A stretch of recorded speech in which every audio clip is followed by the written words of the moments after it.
ආයිබෝන් දුවේ පුතේ මෙවර සාමාන්‍ය පෙළ විභාගයට පෙනී සිටින ඔබ සඳහා විද්‍යා විෂයට අත්ලක් ලෙස කැලණිය කලාප අධ්‍යාපන කාර්යාලය මගින් ඒකක පරීක්ෂණ මාලාවක් පවත්වාගෙන ලබනවා.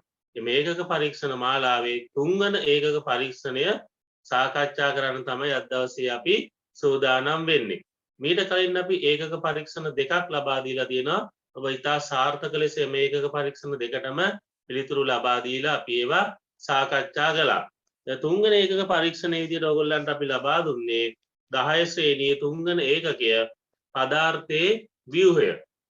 මේ මාර්ගගත ප්‍රශ්න පත්‍රයට ඔන්ලයින් පේපර් එකට ඔයගොල්ලෝ දැනටමත් පිළිතුරු ලියලා ඇති කියලා හිතනවා. එහෙම කවුරු හරි පිළිතුරු ලියලා නැත්නම් මේ වීඩියෝ එකේ ඩිස්ක්‍රිප්ෂන් එකේ මේ පේපර් එකේ ලින්ක් එක තියෙනවා.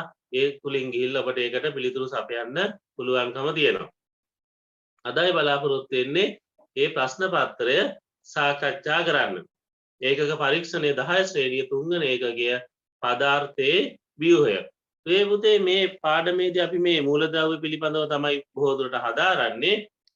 සහ මේ පරමාණුවේ තියෙන ආකෘතිය, මේ පරමාණු තුලේ අංශු පිහිටලා තියෙන්නේ කොහොමද? මේ පරමාණු එකිනෙක සම්බන්ධ වෙන්නේ කොහොමද? ඒව අතර තියෙන රටා මොනවද? මෙන්න මේ වගේ දේවල්. මෙතනදී තාමත් වැදගත් වෙන ඔයගොල්ලන්ට මේ පළවෙනි මූලද්‍රව්‍ය 20 මේ පළවෙනි මූලද්‍රව්‍ය 20 ආවර්තිතා වගුවේ පිහිටන ආකාරය මතකයෙන් ලියන්න පුළුවන්කම තියෙන්න ඕනේ. එතකොට මේ මතක නම් ඉතින් අපිට ගොඩක් ප්‍රශ්න වලට පිළිතුරු ඉතා පහසුවෙන් ලබා ගන්න හැකියාව තියෙනවා. හරි අපි බලමු පළවෙනි ප්‍රශ්නය. හයිඩ්‍රජන් වල සමස්ථානිකයන් වන්නේ. මෙතන දුවේ පුතේ මොකද්ද මේ අහලා තියෙන්නේ? හයිඩ්‍රජන්. බලන්න මේ ආවර්තිතා වගේ ඔයගොල්ලන්ට හයිඩ්‍රජන් දකින්න ලැබෙනවද කියලා? ඔව් මෙතන ඔයගොල්ලන්ට හයිඩ්‍රජන් දකින්න ලැබෙනවා. පළවෙනි මූලද්‍රව්‍ය විදිහට මොනවද තියෙන්නේ? පළවෙනි මූලද්‍රව්‍ය විදිහටම තියෙන්නේ හයිඩ්‍රජන් නේද? එහෙමනම් මේ හයිඩ්‍රජන් වල සමස්ථානිකයක් ගැන තමයි මේ අහන්නේ. මොකද්ද දුවේ පුතේ මේ සමස්ථානික කියලා කියන්නේ? ඔයගොල්ලන්ට මතක සමස්ථානික කියන්නේ මොනවද කියලා? සමස්ථානික කියලා කියන්නේ එකම මූලද්‍රව්‍යයේ ඇති වෙනස් ස්කන්ධ ක්‍රමාංක සහිත පරමාණු. ඒ කියන්නේ එකම මූලද්‍රව්‍යයේ ඇති වෙනස් ස්කන්ධ ක්‍රමාංක සහිත පරමාණු තමයි අපි සමස්ථානික කියලා කියන්නේ. එහෙමනම් සමස්ථානික වල මොකද්ද වෙනස් වෙන්නේ? මේ ස්කන්ධ ක්‍රමාංකය කියන එක වෙනස් වෙනවා. ඊළඟ ප්‍රශ්නේදී මම ඔයගොල්ලන්ට මේ පරමාණු ක්‍රමාංකය සහ ස්කන්ධ ක්‍රමාංකය කියන එක පැහැදිලි කරලා දෙන්නම්. අපි එහෙනම් දැනට බලමු මේ හයිඩ්‍රජන් වල ඔයගොල්ලන්ට මතකද හයිඩ්‍රජන් වල තියෙන මේ සමස්ථානික ටික? හයිඩ්‍රජන් වල තියෙනවා ප්‍රෝටියම් තියෙනවා, ඩියුට්‍රියම් තියෙනවා, ඊට අමතරව ට්‍රිටියම් කියන සමස්ථානික තියෙනවා. මේ සමස්ථානික වල තියෙන ಗುಣ ගැන අපි පොඩ්ඩක් දැන් බලමු.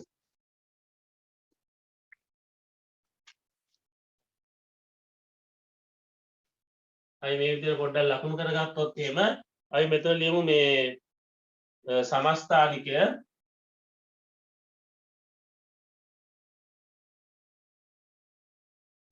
මොනවාද මං කියේ සමස්ථානික තුනක් තියෙනවා මොනවද තියෙනවා කිව්වේ?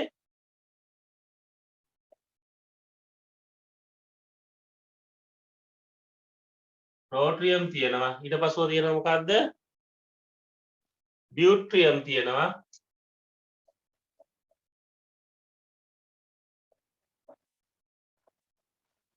ඊළඟට තියෙනවා මොනවද? ට්‍රිටියම් තියෙනවා.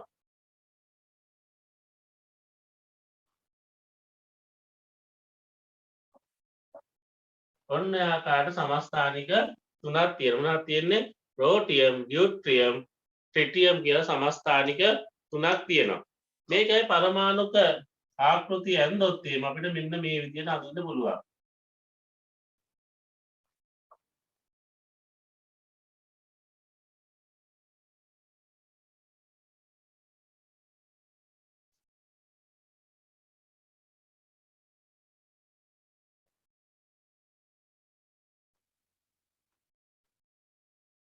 හරි. එහෙමනම් දුවේ පුතේ බලන්න මෙතන මේ හයිඩ්‍රජන් තියෙන්නේ මේ පළවෙනි එකේම නේද?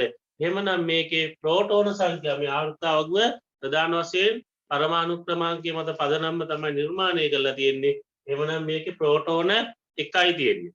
එහෙමනම් ප්‍රෝටෝන එකක් නම් ඉලෙක්ට්‍රෝන එකක් තියෙනවා ධන ප්‍රෝටෝන ධන ආරෝපිතයි ඉලෙක්ට්‍රෝන ඍණ ආරෝපිතයි නිසා මොකද වෙන්නේ මේ පරමාණු විද්‍යුත් වශයෙන් උදාසීන වෙනවා එහෙනම් මෙතන මාංගයේ පුතේ මෙතන ප්‍රෝටෝන කීයක් තියෙනවද ප්‍රෝටෝන එකක් තියෙනවා ඉලෙක්ට්‍රෝන එකක් තියෙනවා එහෙනම් මෙතන පරමාණු ක්‍රමාංකය බලමු මෙතන පරමාණු ක්‍රමාංකය මම ලියනවා මෙතන පරමාණුක ක්‍රමාංකය එහෙනම් පරමාණු ක්‍රමාංකය 1යි නේද අපි දන්නවා මේ පරමාණු ක්‍රමාංකය කියන එක වෙනස් වෙන්නේ නැහැ පරමාණු ක්‍රමාංකය කියන එක ඒ මූලද්‍රව්‍යයට අනන්‍ය ලක්ෂණයක් එනම් මේ පරමාණු ක්‍රමාංකය මේ හැම සමස්ථානිකයේම එක වෙන්න ඕනි ඒක වෙනස් වෙන්න බෑ ඊට පස්සේ බලුවේ නම් අපි ඊළඟට ස්කන්ධ ක්‍රමාංකය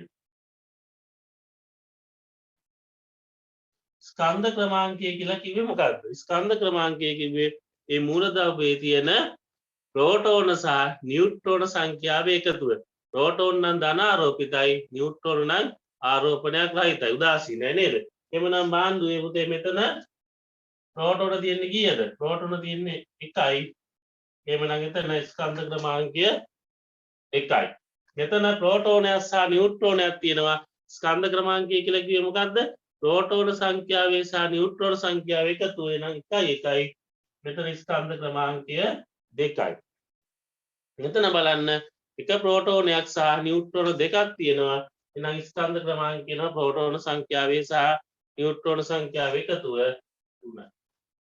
3යි ඔන්න ආකාරයට අපිට මේකේ ස්කන්ධ ක්‍රමාංකය දක්වන්න පුළුවන් ඊළඟට බලමු සම්මත නිරූපණය සම්මත නිරූපණයේදී පුතේ මේක හයිඩ්‍රජන් ඒ මූලද්‍රව්‍යයේ සංකේතය මොකද්ද H කියලා අපි දානවා මෙතන පහලින් දානවා මොකද්ද පරමාණුක ක්‍රමාංකය කීයද 1යි ස්කන්ධ ක්‍රමාංකය කීයද 1යි ඔන්න හයිඩ්‍රජන් පරමාණු ක්‍රමාංකය 1යි ස්කන්ධ ක්‍රමාංකය 2යි මෙන්න හයිඩ්‍රජන් පරමාණු ක්‍රමාංකය 1යි ස්කන්ධ ක්‍රමාංකය 3යි එහෙනම් මෙන්න මේ විදිහට තමයි දුවේ පුතේ මේ හයිඩ්‍රජන් වල අපිට සමස්ථානික ප්‍රෝටියම් ඩියුට්‍රියම් සහ ට්‍රිටියම් කියන ඒවා දක්වන්න පුළුවන් මේ තියෙන පරමාණු ආකෘතිය මේ නියුට්‍රෝන සංඛ්‍යාව සහ ප්‍රෝටෝන සංඛ්‍යාව මෙතන එක ප්‍රෝටෝනයයි මෙතන ප්‍රෝටෝනයක් සහ නියුට්‍රෝනයක් මෙතන ප්‍රෝටෝනයක් සහ නියුට්‍රෝන දෙකක් විදිහට මේ සමස්ථානික වල පිහිටලා තියෙනවා එහෙනම් මේ ටික තමයි අපිට මේ සමස්ථානික පිළිබඳව කතා කරන්න තියෙන්නේ. එතන අහන්නේ බොහොම පහසු ප්‍රශ්නයක්. හයිඩ්‍රජන් වල සමස්ථානිකයක් නොවන්නේ කියලා අහන්නේ. එහෙනම් මෙතන ප්‍රෝටියම් කියන එක අනිවාර්යෙන් සමස්ථානිකයක් දැන් අපි කිව්වන්නේ නේද? ට්‍රිටියම් ඩියුට්‍රියම් එහෙනම් මෙතන මේ රේඩියම් කියන එක සමස්ථානිකයක් නෙවෙයි. රේඩියම් කියන්නේ මොකක්ද? ඒ උතේ රේඩියම් කියන්නේ තවත් මූලද්‍රව්‍යයක්.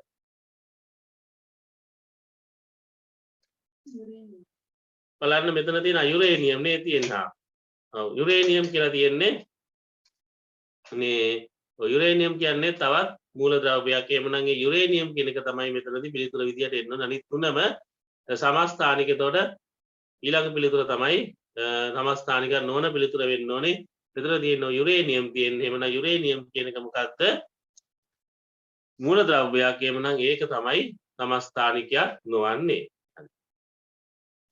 අපි ඊළඟ ප්‍රශ්නේ බලමු.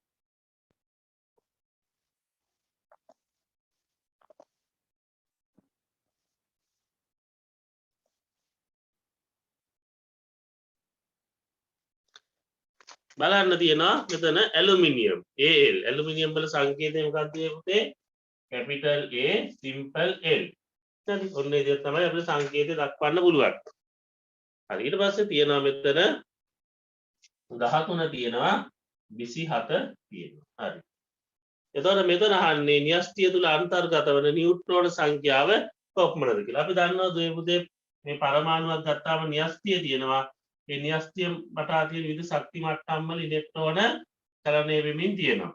මේ න්‍යෂ්ටිය කියන එකේ තියෙනවා මොනවද?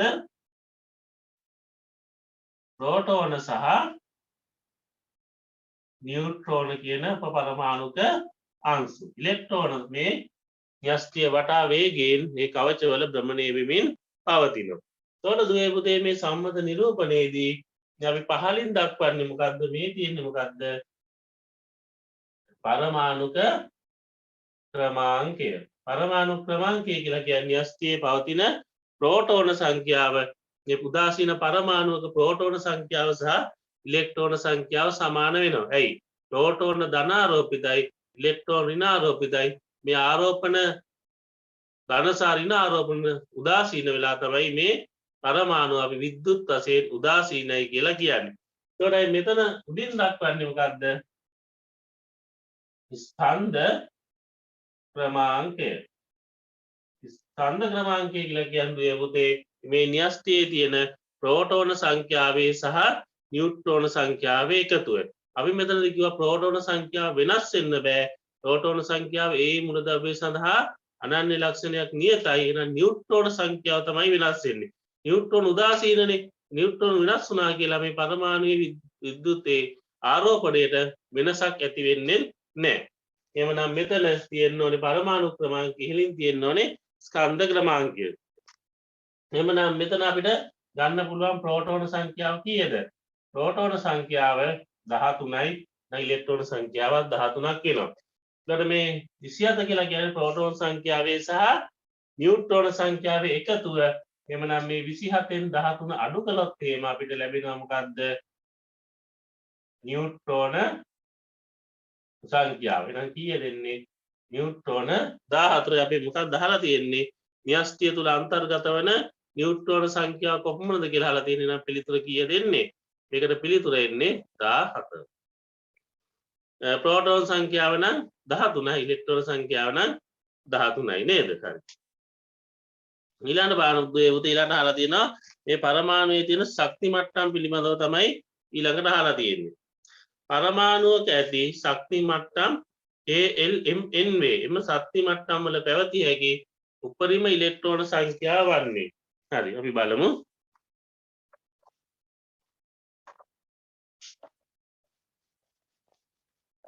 දැන් අපි කියවන්නේ මෙතන නේද මේ න්‍යෂ්ටියේ තියෙනවා නියුට්‍රෝන සහ ප්‍රෝටෝන සහ නියුට්‍රෝන තියෙනවා. ඒ වටා විවිධ ශක්ති මට්ටම් වල මේ ඉලෙක්ට්‍රෝන මේ න්‍යෂ්ටිය වටා භ්‍රමණය වෙමින් පවතිනවා කියලා. එතකොට මේ පරමාණු වටා ඉලෙක්ට්‍රෝන භ්‍රමණය වෙන්නේ මේ කක්ෂවල. කක්ෂවල තමයි මේ ඉලෙක්ට්‍රෝන භ්‍රමණය වෙන්නේ. මේ කක්ෂ අයත් වෙන්නේ මේ පරමාණුවේ තියෙන මේ කවච වලට. එතකොට මේ හැම කවචයකටම දුවේ පුතේ ඒ ශක්තියක් තියෙන ශක්තියක් තියෙනවා. මේ හැම කවචය නිසා තමයි අපි ඒවට ශක්ති මට්ටම් කියලා කියන්නේ. එතකොට මේ ශක්ති මට්ටම් වලට හැම කවචයකටම નિયમિત ශක්ති මට්ටමක් තියෙනවා. ශක්තියක් තියෙනවා. එතකොට මේ අය බලමු එවනම් එතකොට අපිට මේ ශක්ති මේ මට්ටම් අපිට 1 2 3 4 කියලා නම් කරන්න පුළුවන්. ශක්ති මට්ටම් 1 2 3 4. ඒ වගේම තමයි මේවා අපිට ඉංග්‍රීසි capital K L M N කියලා නම් කරන්නත් පුළුවන්. ශක්ති මට්ටම් 1 2 3 4 කියලා නම් කරන්න පුළුවන්. ඉංග්‍රීසියෙන් නම් කරනවා නම් K L M කියලා නම් කරන්නත් පුළුවන්. ඒ වගේම තමයි දුවේ පුතේ මේ ශක්ති මට්ටම් මේ න්‍යෂ්ටි ඉවතට යනකොට ඒ ශක්තිය වැඩි වෙනවා. නමුත් ඒවැ පරතර එන්න අඩු වෙනවා. ඒ වගේම තමයි මේ හැම ශක්ති මට්ටමකම තියෙන්න පුළුවන් උපරිම ඉලෙක්ට්‍රෝන ගාණක් තියෙනවා. උපරිම ඉලෙක්ට්‍රෝන සංඛ්‍යාවක් පවතිනවා. උපරිම ඉලෙක්ට්‍රෝන සංඛ්‍යාවක් පවතිනකොට මේ පළවෙනි ශක්ති මට්ටමේ උපරිමයෙන් තියෙන්න පුළුවන් ඉලෙක්ට්‍රෝන දෙකක්. දෙවන ශක්ති මට්ටමේ උපරිමයෙන් තියෙන්න පුළුවන් ඉලෙක්ට්‍රෝන 8ක්. තුන්වෙනි ශක්ති මට්ටමේ උපරිමයෙන් තියෙන්න පුළුවන් ඉලෙක්ට්‍රෝන 18ක්. හතරවෙනි ශක්ති මට්ටමේ උපරිමයෙන් තියෙන්න පුළුවන් ඉලෙක්ට්‍රෝන 32ක්. ඔන්න ඔය ආකාරයට තමයි මේ ඉලෙක්ට්‍රෝන පවතින්න පුළුවන්. එහෙනම් අපෙන් අහලා තින්නේ මොකද්ද? තියෙන්න පුළුවන් උපරිම ඉලෙක්ට්‍රෝන සංඛ්‍යාව නේද? එහෙනම් 2 8 18 32 කියන පිළිතුර එන්න ඕනේ. අවසාන පිළිතුර නේද? 2 8 18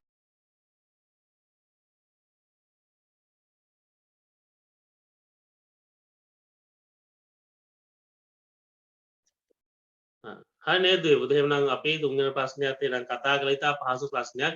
ඒ වගේ ප්‍රශ්නයක් ආවොත් ඔයගොල්ලන් ලේසියෙන්ම පිළිතුරු සපයන්න පුළුවන් නේද? හරි අපි ඊළඟ ප්‍රශ්නේ බලමු. හතර ඉලෙක්ට්‍රෝන 10ක් නොමැති අංශුව මින් කුමක්ද? මේ ඉලෙක්ට්‍රෝන සංඛ්‍යාව ගැන තමයි මෙතනදී දුවේ පුතේ අහන්නේ. අපි බලමු. ඉලෙක්ට්‍රෝන 10ක් තියෙනවද නැද්ද කියලා අහන්නේ. දැන් මුලින්ම තියෙන්නේ මොකද්ද? මුලින්ම තියෙන්නේ නියෝන් පරමාණුව. Ne වල බලන්න. පරමාණු ක්‍රමාංකය කීයද? පරමාණු ක්‍රමාංකය 10 එන්නේ. එහෙමනම් මෙතන තියෙන්නේ කීයද? මෙතන 10 තියෙන්නේ නම් නියුට්‍රෝන සංඛ්‍යාව කීයක්ද දෙන්නේ? නියුට්‍රෝන අපිට බලනවා ප්‍රෝටෝන නේද? ප්‍රෝටෝන නියුට්‍රෝන මේ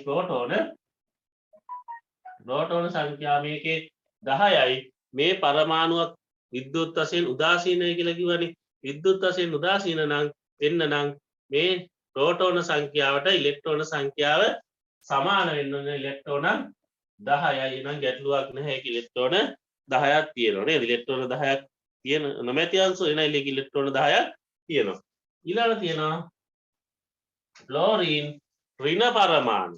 ෆ්ලෝරින් ඍණ පරමාණු. කොහොමද ෆ්ලෝරින් ගස් තියෙන්නේ කියලා? ෆ්ලෝරින් තියෙන්නේ 9. නම් ඒ පරමාණු ක්‍රමාංකය 9යි. එහෙනම් මේකේ න්‍යෂ්ටිය ගත්තා මේකේ ප්‍රෝටෝන 9ක් තියෙනවා. එහෙනම් මේකේ ඉලෙක්ට්‍රෝන 9ක් තියෙනවා. ඒක ඉලෙක්ට්‍රෝන 9යි තියෙන්නේ. හැබැයි මොකද්ද මේ කියලා තියෙන්නේ?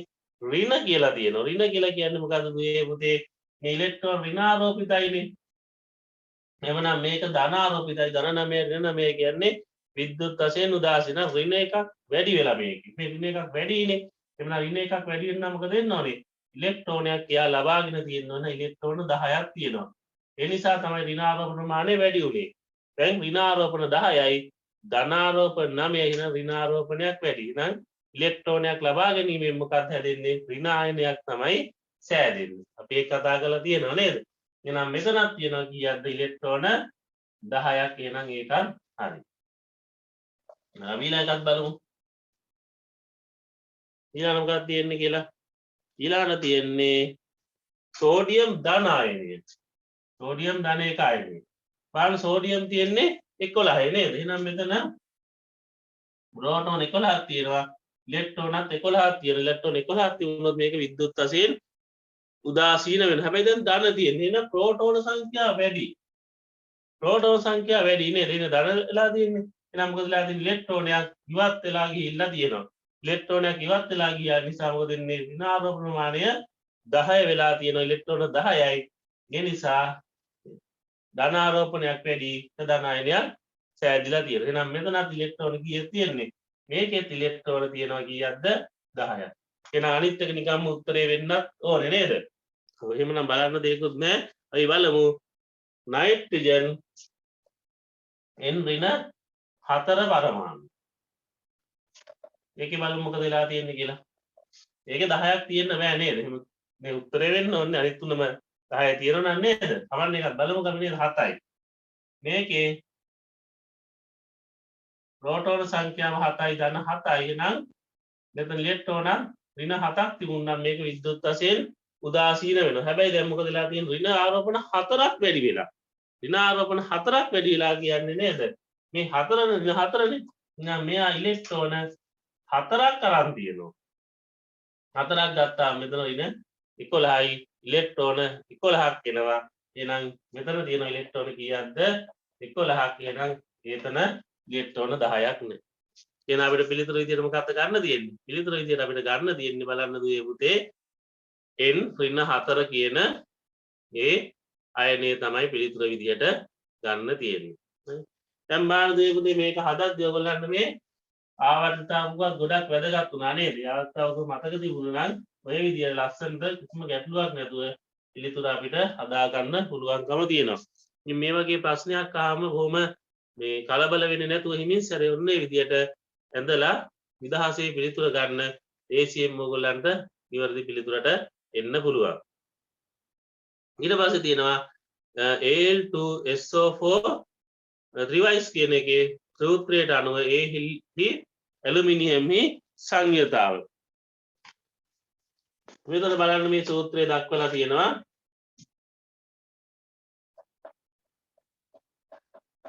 මේ අනුව aluminium Al capital A simple L aluminium කියන ලෝහයේ සංයතාවය තමයි අහන්නේ. පරමාණු ආයනයක් කියව නැත්නම් ආයන ඛණ්ඩයක් SO4 දෙක ඍණ බහු පරමාණුක අයනයක් නැත්නම් අයන ඛණ්ඩයක් මොකද්ද මේ බහු පරමාණුක අයනයක් කියලා කියන්නේ ආරෝපණය සහිත කිසියම් රටාවකට සැකසුණු මූලද්‍රව්‍ය පරමාණු එකතුවක් ආරෝපණය සහිත කිසියම් රටාවකට සැකසුණු මූලද්‍රව්‍ය පරමාණු එකතුවක් තමයි මේ බහු පරමාණුක අයනයක් එහෙම නැත්නම් අයන ඛණ්ඩයක් කියලා කියන්නේ එහෙනම් මෙසෝහෝ දෙක ඍණ කියන බහු පරමාණුක අයන එහෙම නැත්නම් අයන ඛණ්ඩයේ සංයුතාව කීයද දෙකයි ඇලුමිනියම් සංයුතාව කීයද ඇලුමිනියම් සංයුතාව 3යි මම මෙතන දෙකයි කියලා අරන් තිබුණේ දෙක නෙවෙයි 3යි හරි ඇලුමිනියම් වල ඇලුමිනියම් උතන තියෙන්නේ මෙතන නේද එයාගේ මේ තුන්වන කාණ්ඩයේ තියෙන අවසාන ශක්ති මට්ටමේ ඉලෙක්ට්‍රෝන 3ක් තියෙනවා එයා කැමති ඉලෙක්ට්‍රෝන 3ක් පිට කරන්න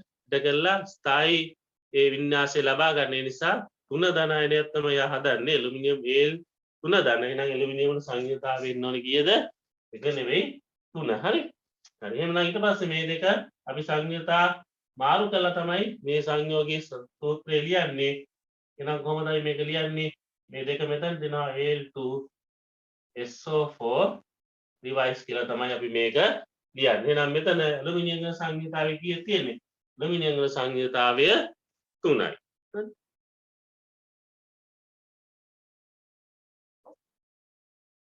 ඇලුමිනියම් සංයුතාවය 3 ඊළඟ අහලා තියෙනවා මේ පුතේ බලන්න මෙම ඔක්සයිඩ වලින් බාස්මික ඔක්සයිඩේ කුමක්ද ඔක්සයිඩ සම්බන්ධයෙන් ප්‍රශ්නයක් තමයි මෙතන අපෙන් අහලා තියෙන්නේ බාස්මික ඔක්සයිඩයක් ගැන අහන්න බලමු මොකද්ද මේ කියන කතාව කියලා නේද එතකොට මේ පුතේ මොකද්ද මේ ඔක්සයිඩයක් කියලා කියන්නේ ඉස්සල්ලාම ඔයගොල්ලෝ දැනගන්න ඕනේ මොකද්ද මේ ඔක්සයිඩයක් කියලා කියන්නේ කියලා ඔක්සයිඩයක් කියලා කියන්නේ යම්කිසි මූලද්‍රව්‍යයක් ඔක්සිජන් සමග එකතු වෙලා සාදන සංයෝග තමයි ඔක්සයිඩ කියලා කියන්නේ අපි බලමු මේ මෙතන තියෙනවා මේ ආවර්තය මේ පළවන ආවර්තය දෙවන ආවර්තය තුන්වන ආවර්තය සහ හතරවන ආවර්තය කියලා කියනවා එතකොට මේ තුන්වන ආවර්තයේ මූලද්‍රව්‍ය ඔක්සිජන් සමග එකතු වෙලා සාදන ඔක්සයිඩ ටික අපි බලමු මේ සෝඩියම් දිනවා සෝඩියම් හදනවා Na2O සෝඩියම් වල ධන එකයි සංයුතාව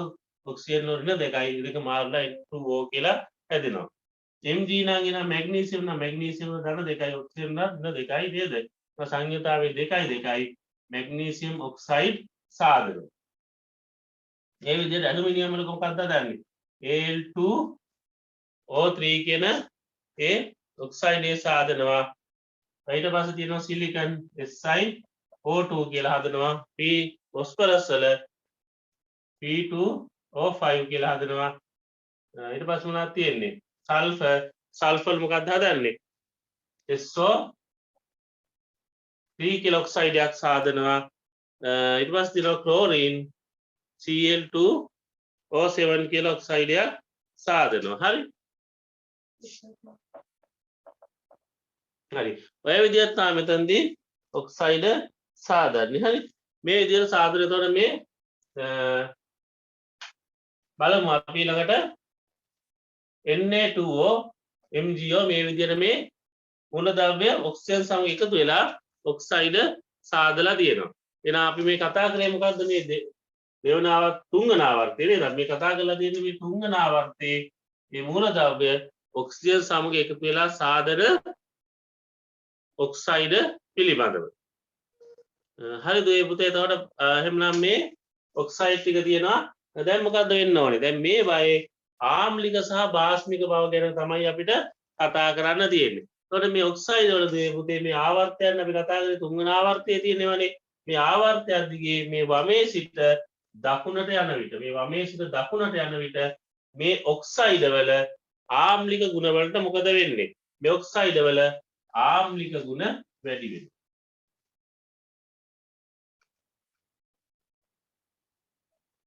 මේ ඔක්සයිඩ් වල ආම්ලික ගුණ වැඩි වෙනවා ආම්ලික ගුණ වැඩි වෙනවා කියන්නේ මොකක්ද මේ පුතේ බාස්මික ගුණ අඩු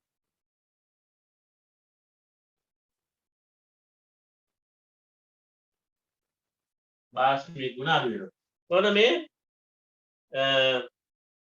Na2O ගත්තොත් මෙතන මේක අපිට කියන්න පුළුවන් ප්‍රබල බාස්මික කියලා මේක ප්‍රබල භාස්මික මැග්නීසියම් ඔක්සයිඩ් ගත්තොත් එහෙම මේක දුබල භාස්මික ඔන්න එනවා ඇලුමිනියම් ඔක්සයිඩ් වලට Al2O3 ඇලුමිනියම් ඔක්සයිඩ් වල මොකද්ද උභය ගුණී ඒ කියන්නේ උභය ගුණී කියලා කියන්නේ මොකද්ද එයා ආම්ලික සහ භාස්මික කියන ලක්ෂණ දෙකම පෙන්නනවා උභය ගුණී ඔන්න එහෙනම් උභය ගුණී ඔක්සයිඩ් එකක් ඔයගොල්ලන්ගේ හුවනම් එහෙම ඔයගොල්ලෝ ඇලුමිනියම් ඔක්සයිඩ් තමයි ලියන්න ඕනේ ඊළඟ මේ SiO2 කියන එක දුබල ආම්ලික ඔන්න දැන් මොකද වෙන්නේ අර ආම්ලික ගුණ වැඩි වෙනවා මේකත් දුබල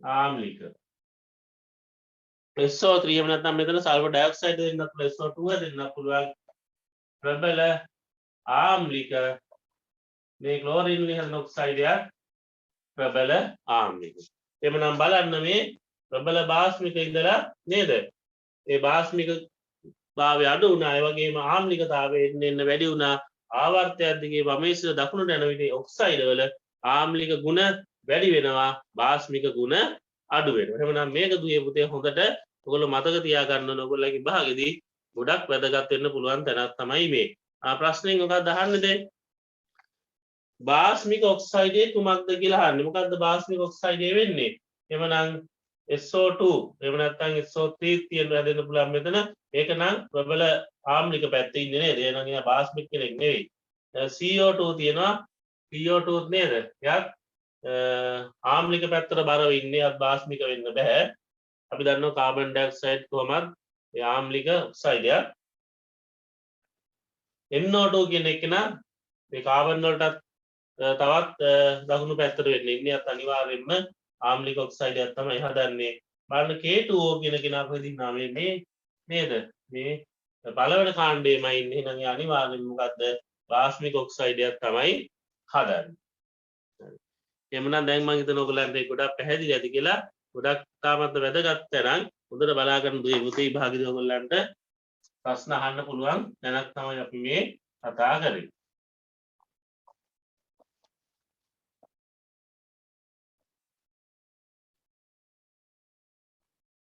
හරි ඊළඟ තියෙනවා පහත දැක්වෙන්නේ මූලද්‍රව්‍ය කිහිපයකි බලන්න මොනවද තියෙන මූලද්‍රව්‍ය කියලා දැන් දක්වලා තියෙනවා sodium magnesium aluminium sulfur phosphorus මෙතනින් බලන්න ඉහත මූලද්‍රව්‍ය අතරින් ලෝහ ඔක්සයිඩ් උතන දුවේ පුතේ අපි කිව්වා මොකක්ද මේ ඔක්සයිඩ් කියලා කියන්නේ ඔක්සිජන් සමග එකතුලා සාධන සංයෝගනේ එමනම් ලෝහ ඔක්සිජන් එකතුලා හැදුවොත් එහෙම ලෝහ ඔක්සයිඩ් හා සාධන්නේ අලෝහ ඔක්සයිඩ් සමග එකතුලා සංයෝග හැදුවොත් අලෝහ ඔක්සයිඩ් සාධන්නේ උභය ගුණී ඒ ලෝහ මේ ඔක්සයිඩ් ඔක්සිජන් එක එකතුලා හැදුවොත් ඒ උභය ගුණී ඔක්සයිඩ් තමයි සාධන්නේ එහෙමනම් බලමු මම මෙතනින් අහන්නේ මොකද්ද ලෝහ ඔක්සයිඩ් මේ ලෝහ මොනවද මේ පුතේ එතනින් ලෝහ විදියට අපිට ගන්න පුළුවන් මොනවද එතනින් ලෝහ විදියට අපිට ගන්න පුළුවන් sodium magnesium aluminium කියන ඔක්කොම අපිට ලෝහ විදියට ගන්න පුළුවන් අලෝහ විදියට sulfur සහ phosphorus අලෝහ විදියට ගන්න පුළුවන් උභය ගුණී ඔක්සයිඩ් එකක් විදියට උභය ගුණී හදනවා මේ ඇලුමිනියම් වලින් තමයි අපි කිව්වේ උභය ගුණී ඔක්සයිඩ් අපි කතා කළේ කලින් ප්‍රශ්නේ නේද හැදෙන්න පුළුවන් එහෙනම් මෙතනදී එන්න මේ පිළිවෙලට එන්න ඕනේ එහෙනම් මුලින්ම තියෙන්න ඕනේ ලෝහයක් හැබැයි මුලින්ම ලෝහයක් තියෙනව නේද ඊට පස්සේ තියෙන්න ඕනේ අලෝහයක් දෙවන පිළිතුර සෝඩියම් ඇලුමිනියම් කියන පිළිතුර ඉවත් වෙනවා සෝඩියම් මැග්නීසියම් කියන පිළිතුර ඉවත් වෙනවා ඊට පස්සේ හැබැයි ඊළඟට උභය ගුණී ඔක්සයිඩ් සාධන ලෝහය තියෙන්න ඕනේ නම් ඇලුමිනියම් තියෙන්න මේක අවසානට එහෙම පිළිතුරක් තියෙන්නේ මැග්නීසියම් සල්ෆර් සහ ඇලුමිනියම් කියන පිළිතුර හරි පහසුයි නේද ඒ පුතේ ඉතා පහසු ප්‍රශ්නයක් ඊළඟට තියෙනවා පහක් දැක්වෙන මූලද්‍රව්‍ය අතරින් ඉතා මෘදු තත්ත්වයේ පවතින ද්‍රව්‍යයක් වන්නේ අපි දන්නවා මේ ඉතා මෘදු තත්ත්වයේ පවතින ලෝහයක් විදිහට අපි සෝඩියම් කතා කරනවා සාමාන්‍යයෙන් ලෝහ කියන මෘදු තත්ත්වයේ නැහැ නේද අපි ලෝහ විදිහට දකින්නේ මොනවාද යකඩ නේද පෙරස් Cu තඹ ඇලුමිනියම් නේද මැග්නීසියම් උනත් නේද එහෙම මේ මෘදු තත්ත්වයේ නැහැ අපි දන්නවා ලෝහ කියන ඒවා ඝන ද්‍රව්‍ය නේද ඒකට ඒවට විශේෂ ගුණාංග තියෙනවා අපි කතා කරලා තියෙනවා නමුත් මේ සෝඩියම් කියන්නේ ඉතාමත්ම විශේෂ ලෝහයක් ඔයගොල්ලෝ විද්‍යාගාරයේ මේ සෝඩියම් කියන එක දැකලා ඇති. ඔයගොල්ලන්ට එහෙම බලා ගන්න මේ ඩිස්ක්‍රිප්ෂන් එකේ මම වීඩියෝ එකක් දාන්නම් විද්‍යාගාරයේදී සෝඩියම් අරගෙන කරපු පරීක්ෂණය සම්බන්ධයෙන් බලන්න පුළුවන්. එතකොට මේ සෝඩියම් කියන්නේ ඉතා මෘදු ලෝහයක්. කොච්චර මෘදුද කියනවනම් මේක පිහියකින් කැපිය හැකි තරම් මෘදුයි කියලා. මේ සෝඩියමයි පිහියෙන් කපලා ගන්න. සාමාන්‍ය ලෝහ පිහි වලින් කපන්න පුළුවන්ද? බැහැනේ. නේද? යකඩ වගේ දාලා යකඩ කපන කියක් එහෙම නම් කොච්චර අමාරුවෙන්ද ඒවා කපන්නේ නේද? හරි නේද? එහෙම ලේසියෙන් කපන්න බෑ. නමුත් මේ සෝඩියම් කියන එක ඉතාම පහසෙන් පිහියකින් උනත් අපිට කපලා ගන්න පුළුවන්. මේක ඉතාමත්ම ප්‍රතික්‍රියාශීලී. ඒ නිසා සංසුද්ධ ද්‍රව්‍යයක් විදියට මේ පරිසරයේ පවතින්නේ නැහැ. වෙනත් ද්‍රව්‍ය සමග එකතු වෙලා සාධන සංයෝග විදියට තමයි තියෙන්නේ. සෝඩියම් ක්ලෝරයිඩ් NaCl අහලා තියෙනවද නේද ඔයගොල්ලෝ? මොනවා සෝඩියම් ක්ලෝරයිඩ් කියන්නේ? ඒ සාමාන්‍ය කැමරට ගන්න අලුණු නේද? එවනම් මේ එකතු වෙලා තියෙන්නේ. තනිව තියෙන්නේ මොකද ඒ තරම් යා ප්‍රතික්‍රියාශීලී. වාතය සමග ඉතා ශීඝ්‍ර ලෙස ප්‍රතික්‍රියා කරනවා. මේ සෝඩියම් ජලයට දැම්මොත් එම් ජලයත් තමයි ඉතා ශීඝ්‍රයෙන් ප්‍රතික්‍රියා කරනවා. මේ ජලයේ කැරකෙනවා. දුමක් එනවා. ගිනි ගන්නවත් එකතර නැවතුනොත් ගින්නක් උනත් ඇති වෙන්න පුළුවන්. ඒ නිසා එහෙමනම් මෙයාව මේ සෝඩියම් අපිට සාමාන්‍යයෙන් නිකන් මේ විද්‍යාගාරේ හිම තියලා තියන්න බෑ. මෙයා අපි කොහොමද තියලා තියන්නේ? භූමි තෙල් හෝ පැරෆින් ඉටි තුල තමයි මෙයා කබඩා කරලා තියෙන්නේ. එහෙම නැත්නම් මෙයා වාතයත් එක්ක ප්‍රතික්‍රියා කරන ජලයත් එක්ක ප්‍රතික්‍රියා කරන වෙනත් සංයෝග සාධන. එහෙමනම් මේ තියෙන දේවල් වලින් මේ ඉතාමත් මෘදු තත්ත්වයේ පවතින දෙයක් විදිහට අපිට ගන්න පුළුවන් මොකද්ද? සෝඩියම් තමයි ගන්න පුළුවන්. Na සෝඩියම් වල සූත්‍රය මොකද්ද? capital N simple A. ඊට පස්සේ අහනවා වාතයේ දහනය කළ විට දීප්තිමත් සුදු සැල්ලක් සහිතව දැවි සුදු පැහැති ඔක්සයිඩයක් සාදන්නේ. මොනවාද මේ? අපි දන්නවා මැග්නීසියම් නේද? මැග්නීසියම් තමයි අපි මැග්නීසියම් කැබැල්ලක් අරගෙන වාතයේ දහනය කරාම මොකද වෙන්නේ? දීප්තිමත් සුදු දැල්ලක් සහිත සුදු දුමාරයක් ඇති කරමින් දැවෙනවා නේද? නිලා කුරක් පත්තු කළා වගේ නේද? පත්තු කළ අවසානයේ සුදු කුඩක් ඉතුරු වෙනවා. මැග්නීසියම් ඔක්සයිඩ් සුදු කුඩ ඉතුරු වෙනවා. මේ මැග්නීසියම් කියන්නේ ප්‍රතික්‍රියාශීලීත්වය වැඩි. හැබැයි අර සෝඩියම් වගේ නෙවෙයි. ඒතකොට මැග්නීසියම් ලෝහයක් මැග්නීසියම් පටි තියෙන්නේ. මේ පටි වල ලෝහක දිස්නේ අපි දන්නවා ලෝහවල ලක්ෂණයක් විදිහට ලෝහක දිස්නයක් තියෙනවා. මේ දිස්නය පවතින්නේ මොකද යා මේ වාතයේ තියෙන ඔක්සිජන් එක්ක සම්බන්ධ වෙලා ඔක්සයිඩය සාදන නිසා. එමන අපි මේ මැග්නීසියම් වගේ දේවල් ප්‍රතික්‍රියාවකට ගන්න කලින් අපි මේක හූරලා ඒ ඔක්සයිඩ් ඉවත් කරලා තමයි ගන්නෙ. බොහෝ විට මේ මැග්නීසියම් මේ නිෂ්පාදනය කරලා ඉවද්දිම කෝට් එක කියන්නේ බාහිර ආවරණයක් දාලා එවනවා මේ ඔක්සයිඩේ සෑදීම වළක්වන්න. ඒ නිසාත් අපි ඒක ප්‍රතික්‍රියාවකට ගන්නව නම් ඒ බාහිර ආවරණ ඉවත් කරලා සූර්ලා තමයි මේක ප්‍රතික්‍රියාවකට මේ පරීක්ෂණ සඳහා භාවිතා කරන්නේ. මේක අපි අර දෙහි අඩුවෙන් අල්ලලා මේ බන්සන් 10කේට ඇල්ලුවා මොකද එන්නේ දීප්තිමත් සුදු දැල්ලක් සහිතව සුදු මාරයක් ඇති කරමින් දැවෙනවා. දැවිලා සුදු කුඩක් අවසානයේදී ඉතුරු කරනවා. මේ පරීක්ෂණ කරන ආකාරයත් මම ඔයගොල්ලන්ට ඩිස්ක්‍රිප්ෂන් එකේ වීඩියෝ එකක් එවන්නම්. ඒකෙන් ඔයගොල්ලන්ට ඒ සියල්ල බලා ගන්න පුළුවන්කම තියෙනවා. හරි එහෙනම් මෙතන එන්න ඕනේ මොකක්ද උත්තරේ? 9 වෙනි ප්‍රශ්නේ උත්තරේ එන්න ඕනේ මොකද්ද? මැග්නීසියම්. ඊළඟට තියෙනවා X නම් පරමාණුවක අඩංගු උපපරමාණු කාංශ. මොනවද ඒ උත් අපි කිව්ව පරමාණු කාංශ? ප්‍රෝටෝන, නියුට්‍රෝන සහ ඉලෙක්ට්‍රෝන තමයි අපි කිව්ව උපපරමාණුක අංශු විදියට. බලන්න X කියලා තියෙනවා. මේකේ තියෙන කොහොමද තියෙන්නේ? මේකේ අපිට සම්මත ආකාරය හොයාගන්න තමයි තියෙන්නේ නේද? එතකොට උපපරමාණු අංශ වන ප්‍රෝටෝන 17ක්. ප්‍රෝටෝන 17යි. ප්‍රෝටෝන අපි කිව්වේ පරමාණු ක්‍රමාංකය කියලා කියන්නේ මොකද්ද? මේ පරමාණුවේ තියෙන ප්‍රෝටෝන සංඛ්‍යාව. වෙනම ওই පරමාණු ක්‍රමාංකය 17 කියලා මෙතනට දාන්න පුළුවන්. නියුට්‍රෝන ගාන 18යි. ස්කන්ධ ක්‍රමාංකය කියලා කිව්වේ මොකද්ද? ස්කන්ධ ක්‍රමාංකය කියලා කිව්වේ ප්‍රෝටෝන සංඛ්‍යාවේ සහ නියුට්‍රෝන සංඛ්‍යාව එකතුව කීයක් තියෙන්නේ 18යි. එහෙනම් මේක එකතුව කීයද එන්නේ? 7යි 8යි 15 එකක් ඉතුරුයි 35යි. එහෙනම් මෙතන ස්කන්ධ ක්‍රමාංකය කීයද දාන්නේ? 35. එමනම් මේ ආකාරය තමයි මේක සම්මත ආකාරයට අපිට නිරූපණය කරන්න පුළුවන්. බලන්න මේ පිළිතුර කොහෙද තියෙන්නේ? හතරවෙනි පිළිතුර නේද? ඔව්. හතරවෙනි පිළිතුර තමයි නම් අපිට නිවැරදි පිළිතුර විදියට ගන්න තියෙන්නේ. අපි ඊළඟට එනම් 11 වෙනි ප්‍රශ්නේ බලමු.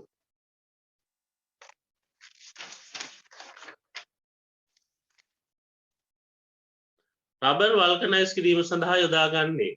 එතන මේ රබර් වල්කනයිස් කිරීමේදී යොදා ගන්න දේ පුතේ සල්ෆර්. එහෙනම් පිළිතුර එන්න ඕනේ මොකද්ද? සල්ෆර් තමයි මෙතනදී පිළිතුර එන්න ඕනේ. ඊළඟ තියෙනවා 12 වෙනි ප්‍රශ්නේ ඇමෝනියම් ෆොස්ෆේට් වල නිවැරදි සූත්‍රය වන්නේ.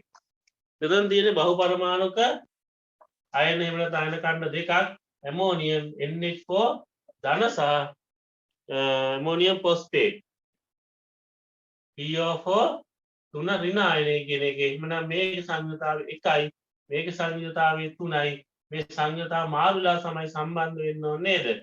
NH4 revise PO4 මෙන්න මේ ආකාරය තමයි මේකේ සූත්‍රය අපිට දක්වන්න පුළුවන්. බලන්න පිළිතුර මොකේ තියෙන්නේ කියලා. හතරවෙනි පිළිතුර නේද? හතරවෙනි පිළිතුර තමයි පිළිතුර තියෙන්නේ. ඊළඟ අහනවා මේ 13 බලන්න පෝලින් පරිමාණුවට අනුව විද්‍යුත් ඍණතාවගේ ඉහළ මූලද්‍රව්‍ය වන්නේ. මොකක්ද මේ විද්‍යුත් ඍණතාවය කියලා කියන්නේ? අපි මේ ආවර්තන වගුවේ තියෙන රටා ගැන ඉගෙන තියෙනවා. එතෙන් තමයි මේ විද්‍යුත් ඍණතාවය කියන එක ගැන කතා කරනවා. මොකක්ද මේ විද්‍යුත් ඍණතාවය කියලා කියන්නේ? විද්‍යුත් ඍණතාවය කියලා කියන්නේ මූලද්‍රව්‍ය පරමාණුවක් තවත් මූලද්‍රව්‍ය පරමාණුවක් සමග සහසංයෝජව බැඳී ඇති විට එම බන්ධන ඉලෙක්ට්‍රෝන තමා දෙසට ඇද ගැනීමට ඇති හැකියාව තමයි විද්‍යුත් ඍණතාවය කියලා කියන්නේ. නේද? එතරම් වඩා විද්‍යුත් ඍණ පරමාණු දෙස තමයි අර බන්ධනයේ තියෙන ඉලෙක්ට්‍රෝන විතර බන්ධන ඉලෙක්ට්‍රෝන ඇදිලා එන්නේ ආකර්ෂණය වෙන්නේ. එතකොට මේ විද්‍යුත් ඍණතාවය මැනීම සඳහා පෝලින් පරිමාණය කියන එක භාවිතා කරනවා. මේ පෝලින් පරිමාණයේදී වැඩිම අගයක් දීලා තියෙන්නේ 7 වෙනි කාණ්ඩයේ තියෙන මේ මූලද්‍රව්‍ය වලට. එතන ක්ලෝරින් F වලට තමයි වැඩිම විද්‍යුත් ඍණතාවයක් තියෙන්නේ. එහෙමනම් පිළිතුර එන්න ඕනේ කීයද? 13 පිළිතුර එන්න ඕනේ 3 හොඳට මතක තියාගන්න. විද්‍යුත් ඍණතාවයේ වැඩිම මූලද්‍රව්‍ය ක්ලෝරින් F. ඊළඟ ඉතාමත්ම ලේසි ප්‍රශ්නයක් තියෙන්නේ නේද? පරමාණුක න්‍යෂ්ටිය ඇති උපපරමාණුක අංශු වන්නේ. පරමාණුක න්‍යෂ්ටිය අපි තියනවා කියේ මොනවාද? ප්‍රෝටෝන සහ නියුට්‍රෝන තමයි පරමාණුයක න්‍යෂ්ටියේ තියෙන්නේ. ඉලෙක්ට්‍රෝන මේ න්‍යෂ්ටිය වටා විවිධ ශක්ති මට්ටම් වල කවචවල මේ වේගයෙන් භ්‍රමණය වෙමින් පවතී. නම් මොනවාද උත්තරේ දුවේ පුතේ? ප්‍රෝටෝන සහ නියුට්‍රෝන වේ. ඊළඟ 15 වෙනි ප්‍රශ්නේ බලන්න. නූතන ආවර්තිතා වගුව පදනම් වී ඇත්තේ. අපි මේ ආවර්තිතා වගුව තමයි මේ ලියලා තියෙන්නේ නේද? මේක අපි ලියලා තියෙන මේ මොකක්ද අපි කිව්ව උඩ තියනවා කියලා. මේ පරමාණු ක්‍රමාංකය අනුව තමයි මේ මූලද්‍රව්‍ය පෙළ ගස්සලා තියෙන්නේ. මෙහෙම පෙළ ගැස්සුවට පස්සේ සමාන අන්තරවලදී ඒ සමාන ගුණ තියෙන මූලද්‍රව්‍ය අපිට හමු වෙනවා. එවනම් මෙතනදී ප්‍රධාන වශයෙන්ම මෙතනදී අපි කතා කළ මේ පදනම් වෙලා තියෙන්නේ මොකද්ද? මේ පරමාණුක ක්‍රමාංකය තමයි මෙතනදී ප්‍රධාන වශයෙන්ම පදනම් වෙලා තියෙන්නේ. ඒ වගේම ඉලෙක්ට්‍රෝන වින්‍යාසය කියන එකත් මෙතනදී වැදගත් වෙලා තියෙනවා. මේ පරමාණු ක්‍රමාංකයේ මත තමයි අද පදනම්ම තමයි මේ ආවර්තතාවක නිර්මාණය කරලා තියෙන්නේ. එතනදී මේ ඉලෙක්ට්‍රෝන වින්‍යාසය කියන එකත් වැදගත් වෙනවා. අපි ඉදිරි ප්‍රශ්නෙකදී බලමු කොහොමද මේ ඉලෙක්ට්‍රෝන වින්‍යාසය කියන එක වැදගත් වෙන්නේ කියන ඔයගොල්ලන්ට උතන පිළිතුර විදියට ගන්න පුළුවන්. පරමාණු ක්‍රමාංකය සහ ඉලෙක්ට්‍රෝන වින්‍යාසය කියන මට කවුද මේක ඉදිරිපත් කළේ? ඊළඟට අහන්න මේ නූතන ආවර්තතාවක ඉදිරිපත් කළේ කවුද කියලා. එතකොට මේක දුවේ පුතේ ඉදිරිපත් කළේ කවුද? රුසියානු ජාතික විද්‍යාඥයෙක් වෙච්ච දිමිත්‍රි මෙන්ඩලීව් කියන ඒ ශ්‍රේෂ්ඨ විද්‍යාඥයා තමයි මේ නූතන ආවර්තතාව වගුව ලෝකයට හඳුන්වා දුන්න ඉදිරිපත් කළේ. ඒ නිසා අපි ඒකෙන් දැන් බොහෝ ප්‍රයෝජන ගනිමින් සිටිනවා. හරි ඔන්න ඊළඟට එනවා ප්‍රශ්නේ. ඔය ඉලෙක්ට්‍රෝන වින්‍යාසය ගැන අපි කතා කරන්නේ නේද? ඊළඟ අහලා තියෙනවා යම් මූලද්‍රව්‍යයක් අයත් වන්නේ ආවර්තතාව වගේ කවර ආවර්තයටද යන්න ඔබ තීරණය වන්නේ. අද අපි නිකන් උදාහරණයක් කරන් බලමු. අපි ගමු එක්කෙනෙක් කවුරු හරි මෙතනින් නැමති එක්කෙනෙක් ඔයගොල්ලෝ යන්න මොකක් හරි එකක් ගමු. අපි ගමු මේ ක්ලෝරින් කියන එක්කෙනාව ගමු නේ. ක්ලෝරින් ගමු Cl කියන එක්කෙනා. ඉතින් කතා කරේත් නෑ න්යාගෙන නේද? හරි. එතකොට මෙතන ක්ලෝරින් කියන එක්කෙනා 7 වෙනි කාණ්ඩයට තමයි අයිති වෙන්නේ. මෙයාගේ පරමාණු ක්‍රමාංකය කීයද? 17යි. එවනම් මේ පරමාණු ක්‍රමාංකය අනුව අපිට මොකද්ද ලියන්න පුළුවන්? ඉලෙක්ට්‍රෝන වින්‍යාසය ලියන්න පුළුවන්. දැන් කොහොමද ලියන්නේ? 17 අපිට ලියන්න පුළුවන් 2යි 8යි 7යි කියලා ලියන්න පුළුවන්. එහෙමනම් දැන් මේකෙන් අපිට මෙයා ආයතන කාණ්ඩය කියන්න පුළුවන්. කීවෙනි කාණ්ඩයටද? 7 වෙනි කාණ්ඩය තමයි ආයිති වෙන්නේ. කොහොමද කියන්නේ? මේ අවසාන ශක්ති මට්ටමේ තියෙන ඉලෙක්ට්‍රෝන ගණන අනුව තමයි අපි කාණ්ඩ වලට බෙදලා තියෙන්නේ. ඉතින් ආවර්තය කියන්න පුළුවන් එයාගේ තියෙන ශක්ති මට්ටම් ගණන. ශක්ති මට්ටම් කීයක් තියනවද? මෙතන ශක්ති මට්ටම් තියෙනවා කීයක්ද? 3ක්. එන ශක්ති මට්ටම් 3ක් තියෙනවා නම් එයා තුන්වෙනි ආවර්තයේ තමයි තියෙන්නේ. හරි නේද? එයා තුන්වෙනි ආවර්තයේ තමයි අයිති වෙන්නේ. අපි ඔන්න දෙවෙනි ආවර්තය කෙනෙකුට තරම් බලමු හරිද කියලා මේක. ගමු කාබන් ගමු. කාබන් ගත්තාම පරමාණු ක්‍රමාංකය කීයද? අපි දන්නවා හොඳට මේ 6යි නේද? එහෙනම් එයාගේ ඉලෙක්ට්‍රෝන වින්‍යාස අපි ලියන්න පුළුවන්. කොහොමද ලියන්න පුළුවන්? 2යි 4යි නේද?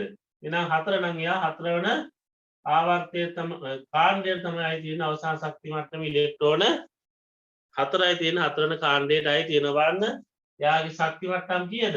2යි. එහෙනම් එයා දෙවන ආවර්තයේ තමයි තියෙන්නේ.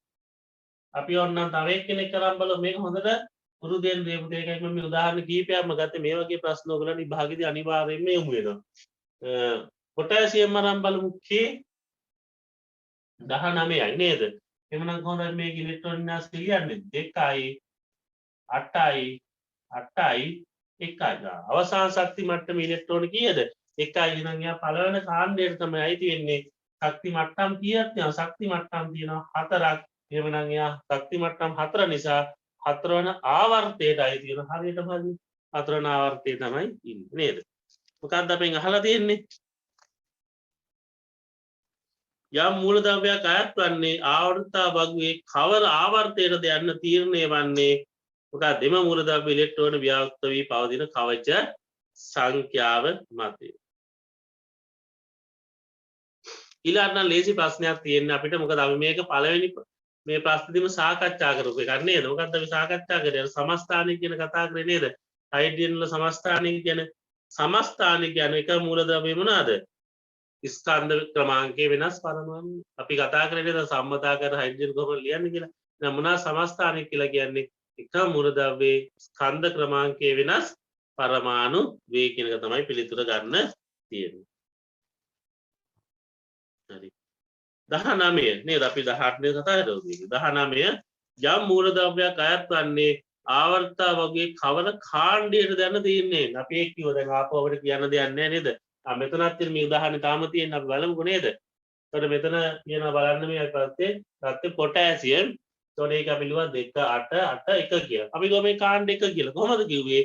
අවසාන ශක්ති මට්ටමේ ඉලෙක්ට්‍රෝන 1යි තියෙන්නේ නම් එයා අයි තියෙන්නේ පළවෙනි කාණ්ඩයට. අපි තව එක්කෙනෙකු නරම් බලමු මැග්නීසියම්. මැග්නීසියම් වල කිය 12නේ. 2 8 2 අවසාන ශක්ති මට්ටමේ ඉලෙක්ට්‍රෝන 2යි නම් එයා අයි තියෙන්නේ කීයටද? දෙවන කාණ්ඩයට තමයි අයිති වෙන්නේ. එහෙනම් කවර කාණ්ඩයට දැන් තීරණය වෙන්නේ? මෙතන තියෙන ප්‍රශ්නේ උත්තරේ බලන්න. කවර සංඛ්‍යා මත නෙවෙයි ආවර්තයනේ. නියුට්‍රෝන සංඛ්‍යා මත නෙවෙයි පරමාණු ක්‍රමාංකයක් වන්නේ සංයුත ඉලෙක්ට්‍රෝන මතේ. සංයුතා කවචය කියලා කියන අවසාන මේ කවචයේ තියෙන ඉලෙක්ට්‍රෝන ගාන අනුව තමයි මේ කවර කාණ්ඩයටද යන්න තීරණය වෙන්නේ. ඊළඟ බලන්න නූතන ආවර්තතාව වගේ තිරස් සහ සිරස් පේලි පිළිවෙල. තිරස් කියන්නේ මොකක්ද පුතේ? මේ පැත්තටනේ. තිරස් ඒවා මොනවාද? අපි කියවනේ තිරස් ඒවා ආවර්ත. සිරස් ඒවා කාණ්ඩ. එන ආවර්ත හා කාණ්ඩ ලෙස. නූතන ආවර්තතාව වගේ තිරස් හා සිරස් පේලි පිළිවෙලින් හඳුන්වන්නේ ආවර්ත හා කාණ්ඩ ලෙස. අපි ඊළඟ ප්‍රශ්නට යමු.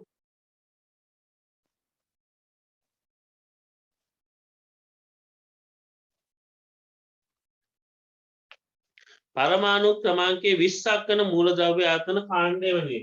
X කියලා මූලද්‍රව්‍යයක් තියෙනවා පරමාණු ක්‍රමාංකයේ 20යි. නේද? දැන් මෙතනින් මේක ලියන්න තියුණා දැන් මෙතනින් මොකද පිළිතුර අරගෙන ඉවරයි නේද? මෙතනින් මොකද පිළිතුර අරගෙන ඉවරයි. නමුත් අය බලමු දැන් මේක ලියලා එහෙනම් මේක අපි ඉලෙක්ට්‍රෝන වින්‍යාසය ලියන්න පුළුවන් 2 8 8 2. එවනම් මේකයි තියෙන කාණ්ඩය මොකද්ද? අවසාන ශක්ති මට්ටමේ ඉලෙක්ට්‍රෝන 2යි තියෙන්නේ. මේකයි තියෙන කාණ්ඩය 2 බලන්න දීපුතේ උතන තියෙනවා රෝම ඉලක්ක බිඳු 2 තියෙනවා නේද? ඊට පස්සේ අර හින්දු අරාබි ආකාරයටත් දෙක ලියලා තියෙන. එහෙනම් මේ රෝම ඉලක්කම් වලින් තමයි අපි මෙතන මේ පිළිතුර දෙක කියන එක ගන්න ඕනේ. ඒ ආකාරයට අපි කාණ්ඩ නම් කරන්නේ නේද? මෙන්න මේ ආකාරයට තමයි කාණ්ඩ නම් කරන්නේ. ආවර්ත ධම්මේ සාමාන්‍ය ආකාරය තමයි නම් කරන්නේ. ඊට පරමාණු ක්‍රමාංකයේ 15 වන මූලද්‍රව්‍ය ආත්මන ආවර්තය වනුයේ පරමාණු ක්‍රමාංකයේ 15 වන. දැන් මෙතනත් දැන් අය මේක ලියාගෙන තිබුණා නම් ඒ ප්‍රශ්නෙට උත්තරේ මෙතනින් ඇවිල්ලා ඉවරයි. නමුත් අය බලමු මේක. එවනම් මේකේ 15 වන එකෙත් අපි ඉලෙක්ට්‍රෝන වින්‍යාසය ලියා ගන්නවා 2 8 5 නේද? හරි? ඉලෙක්ට්‍රෝන වින්‍යාස ලියන්න හුරු වෙන හරිම ලේසි. එතකොට මෙතන ආවර්ත කීයක් තියෙනවද? මේ ශක්ති මට්ටම් කීයක් තියෙනවද? ශක්ති මට්ටම් 3ක් තියෙන ආවර්තයේ තීරණය වෙන ශක්ති මට්ටම් ගණන අනුව 3 වෙනි ආවර්තයට තමයි අයිති වෙන්න ඕනේ. එතන 3 කියන පිළිතුර ඔයගොල්ලෝ ගන්න ඕනේ. ඊට පස්සේ උච්ච වායු ගොනු කර ඇති කාණ්ඩය. උච්ච වායු කියන්නේ මොනවාද? මේ තියෙන්නේ හීලියම් නියෝන් ආගන් නියෝන් තමයි උච්ච වායු නිෂ්ක්‍රීය වායු. ඔයදී ප්‍රතික්‍රියාවට එම සම්බන්ධ වෙන්නේ නැහැ නේද? තමන්ගේ පාඩුවේ ඉන්න වායු. ඒකට එහෙමනම් ඒක මෙතන පිළිතුර විදියට එන්න ඕනේ 8 වන කාණ්ඩයට තමයි මේ නිෂ්ක්‍රීය වායු කියන ඒවා ඇතුළු කරලා තියෙන්නේ. 8 වන කාණ්ඩය.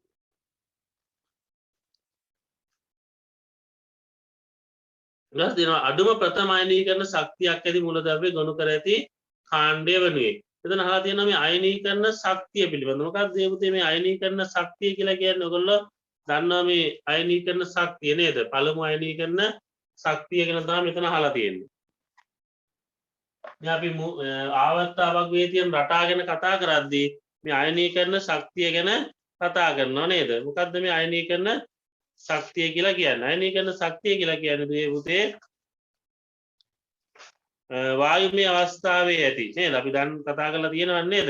වායුමය අවස්ථාවේ ඇති මූලද්‍රව්‍ය පරමාණුවකින් ඉලෙක්ට්‍රෝනයක් ඉවත් කර වායුමය අවස්ථාවේ ඇති මූලද්‍රව්‍ය පරමාණුවකින් ඉලෙක්ට්‍රෝනයක් ඉවත් කර ඒක ධනායනයක් සෑදීමට ලබා දිය යුතු ශක්තිය තමයි මේ අයනීකරණ ශක්තිය කියලා කියන්නේ.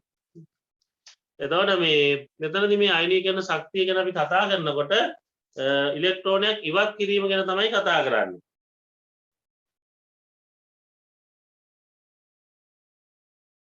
එතකොට මෙතන වායුමය අවස්ථාවේ මූලද්‍රව්‍ය පරමාණුවකින් ඉලෙක්ට්‍රෝනයක් ඉවත් කර වායුමය අවස්ථාවේ ඇති ඒක ධනායනයක් සෑදීමට ලබා දිය යුතු ශක්තිය තමයි පළවෙනි අයනීකරණ ශක්තිය කියලා කියන්නේ. අපි සෝඩියම් ගමුකෝ. සෝඩියම් මොන්න ඉන්න වායුමය තත්ත්වය තියනවා කියලා හරි හිතුවොත් අපි මේ සෝඩියම් පරමාණු. එතකොට මේ සෝඩියම් පරමාණුවෙන් අය මොකද්ද කරන්නේ? ඉලෙක්ට්‍රෝනයක් ඉවත් කරනවා. කොහොමද ඉලෙක්ට්‍රෝනයක් ඉවත් කරාම මොකද වෙන්නේ? දැන් මේකේ තියෙන්නේ මේ විදිහට ඇඳොත් එහෙම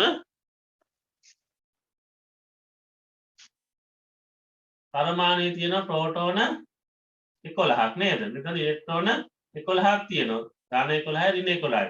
එහෙනම් දැන් මේ ඉලෙක්ට්‍රෝනයක් ඉවත් කරනවා. ඉවත් කරුවා මොකද වෙන්නේ? ඉලෙක්ට්‍රෝනයක් අඩු වෙනවා. ඉලෙක්ට්‍රෝන සංඛ්‍යාව 10යි. ධන ආරෝපණ ප්‍රමාණය වැඩි වෙනවා. එහෙනම් මොකද වෙන්නේ? මෙතන සෝඩියම් ගෑස් ධනායනයක් සෑදෙනවා. ඔන්න ඉලෙක්ට්‍රෝනයක් එළියට ඉලෙක්ට්‍රෝනයක් වෙන් වුණා. නම් මේ ධනායන නෙවෙයි දැන් මේ ඉලෙක්ට්‍රෝනයයි තියා පිට වෙන වෙලා ඉන්නේ. එහෙනම් මේ තමයි වෙච්ච සිදුවීම. හරි? එහෙනම් මේ ප්‍රථම අයනීකරණ ශක්තිය එවනම් බලන්න දුවේ පුතේ දැන් මෙතන මේ අවසාන ශක්ති මට්ටමේ මේ පළවෙනි කාණ්ඩයේ තියෙන්නේ ඉලෙක්ට්‍රෝන 1යිනේ. එහෙනම් එයා හරි කැමති මේ ඉලෙක්ට්‍රෝනේ පිට කරලා දාන්න. ඒක පිට කරාම එයාට ස්ථායි ඒ ඉලෙක්ට්‍රෝන වින්‍යාසයක් ලබා ගන්න පුළුවන්. එයා කැමති මේ විශේෂයෙන් මේ ලෝහවල ඉලෙක්ට්‍රෝන පිට වෙනවා කියලා අපි දන්නවනේ. ඒ නිසා තමයි ලෝහ හොඳ විද්‍යුත් සහ තාප සන්නායක වෙන්නේ. එනනම් මේ විශේෂයෙන් මේ පළවෙනි කාණ්ඩයේ තියෙන ඒවා අයනීකරණයේ ශක්තිය අඩුයි. පළවෙනි අයනීකරණ ශක්තිය අඩුයි. එයා හරි කැමති ඉලෙක්ට්‍රෝනයක් පිට කරන්න. හැබැයි මේ මෙතනට එනකොට ආවර්තයක් දිගේ වමේශ්‍ර දකුණට එනකොට මෙන්න මේ හැටදී මොකද වෙන්නේ? එයා කැමති ඉලෙක්ට්‍රෝනයක් ගන්න. දැන් බලන්න නේද? මේ ක්ලෝරින් වල ලිව්වොත් එහෙම කොහොමද අපි ලියන්නේ? 2 8 7. යාට එකක් ගත්තොත් එහෙම යාට ස්ථායි වින්‍යාසයට එන්න පුළුවන්. මොන එයා කැමති නෑ දෙන්න වැඩිය. එහෙනම් එයාගේ ඉලෙක්ට්‍රෝනයක් ඉවත් කරගන්න එක අමාරුයි. ප්‍රථම අයනීකරණ ශක්තිය වැඩි. නේද? හරි. එහෙමනම් උපරිම ප්‍රථම අයනීකරණ ශක්තියක් තියෙන්නේ කාටද? මෙන්න මේ උච්ච වායු වල. මොකද ඒගොල්ලෝ කැමතිම නෑ ඉලෙක්ට්‍රෝන පිට කරන්න. මොකද ඒගොල්ලෝ දැනටම ස්ථායි වායු වින්‍යාසය අරන් තියෙන නිසා අහලා තියෙන අපේ නේද? නෑ මුලින් අඩුව පදමයනීකරණ ශක්තියක් ඇති මූලද්‍රව්‍ය ගොනු කර ඇත්තේ. අපි කියේ මොකද්ද? අඩුව පදමයනීකරණ ශක්තියක් ඇති මූලද්‍රව්‍ය තියෙන්නේ පළවෙන කාණ්ඩයෙන්. මොකද ඒගොල්ලෝ හරි කැමති ඉලෙක්ට්‍රෝනයක් දීලා ස්ථායි වායු වින්‍යාසයට එන්න. ඒකට පිළිතුර පළවෙන කාණ්ඩේ ඊළඟ තියෙන උපරිම පදමයනීකරණ ශක්තියක් ඇති කාණ්ඩේ මොකද්ද? මේ උච්ච වායු තියෙන කාණ්ඩේ. මොකද ඒගොල්ලෝ කැමතිම නැහැ මේ ඉලෙක්ට්‍රෝනයක් පිට කරන්න. මොකද ඒගොල්ලෝ දැන්ටමත් ස්ථායි වායු වින්‍යාසය ලබාගෙන තියෙන නිසා එතන තමයි වැඩිම ප්‍රථම අයනීකරණ ශක්තියක් තියෙන්නේ. ඊට පස්සේ බලන්න දේ පුතේ 26 වෙනි ප්‍රශ්නේ තියෙනවා ඉලෙක්ට්‍රෝන පිට කිරීමෙන් කැටායන බවට පත්වන මූලද්‍රව්‍ය වන්නේ. ඉලෙක්ට්‍රෝන පිට කළා කැටායන බවට පත්වන මූලද්‍රව්‍ය. මොනවාද මේ ඉලෙක්ට්‍රෝන පිට කළා කැටායන බවට පත්වන මූලද්‍රව්‍ය? එතෙන්දි මේ කැටායන බවට පත් වෙන වැඩිම කැමති ලෝහ නේද? පළවන සහ දෙවන කාණ්ඩයේ මූලද්‍රව්‍ය. නම් මෙතන පළවන කාණ්ඩයේ මූලද්‍රව්‍යයක් විදිහට අපිට මේ සෝඩියම් තියෙනවා නේද? ඊට පස්සේ එතන ෆ්ලෝරින් තියෙනවා. ෆ්ලෝරින් නම් පළවෙනි කාණ්ඩේ නෙවෙයි හත්වන කාණ්ඩේනේ. සෝඩියම් එක මැග්නීසියම් තියෙනවා. බලන්න මැග්නීසියම් දෙවන කාණ්ඩේ නේද? එහෙමනම් මෙතන ඉලෙක්ට්‍රෝන පිට කිරීමෙන් කැටායන බවට පත්වන මූලද්‍රව්‍ය වෙන්නේ සෝඩියම් සහ මැග්නීසියම්. ඊළඟ තියෙනවා අපි කතා කරමු එකක් ආයි තියෙන්නේ නේද? ඔක්සිජන් සමග සංයෝජනය වී බාස්මික ඔක්සයිඩ් සාදන්නේ. මේ කතා කරා නේද? ලෝහ තමයි ඔක්සිජන් එක සම්බන්ධ වෙලා බාස්මික ඔක්සයිඩ් සාදන්න. නම් මෙතන පිළිතුර අපිට ගන්න පුළුවන් ලෝහ කියලා අපි කතා කරා නේද? මතකනේ ආවර්තද්දී වමේශ දකුණට යද්දී ඔක්සයිඩ් වල නේද? ඒ ආම්ලික බාස්මිකතාවය වෙනස් වෙන එක අපි කතා කරානේ. හරි ඊළඟට තියෙන්නේ ඊළඟ අපි කතා කරමු ප්‍රශ්නයක් තියෙන. දැන් ලේසි ප්‍රශ්න අපි ගොඩක් ඒවා දැන් කතා කරලා තියෙන්නේ. ඒ නිසා පහසෙන් අපිට උත්තර ගන්න පුළුවන්. අධික ප්‍රතික්‍රියාශීලීතාව නිසා වාතයේ නොගෙඩන පරිදි භූමි තෙල් හෝ පැරෆින් ඉටිවල ගබඩා කරන ලෝහය වන්නේ මොකක්ද? අපි කිව්වා මොකක්ද? සෝඩියම්. සෝඩියම් නේද? හරි. ඊළඟ බලන්න පුතේ කාර්මික වශයෙන් ඇමෝනියා නිපදවීමට හා රසායනික පොහොර ඉපදීන යොදා ගන්නා අලෝහය. මෙතනදී දුවේ පුතේ මේ නයිට්‍රියන් තමයි කාර්මික වශයෙන් ඇමෝනියා නිපදවීම වෙන්නේ 3 නිපදවීමට යොදාගන්නේ. ඒ වගේම පොහොර යූරියා නයිට්‍රජනීය පොහොරක් නේද? මේ දවස්වල යූරියා නැතිලා මහා කලබගෑනියකුත් තියෙන්නේ නේද? එහෙමනම් මේ නයිට්‍රියන් තමයි මෙතනදී 29ට පිළිතුර වෙන්නේ.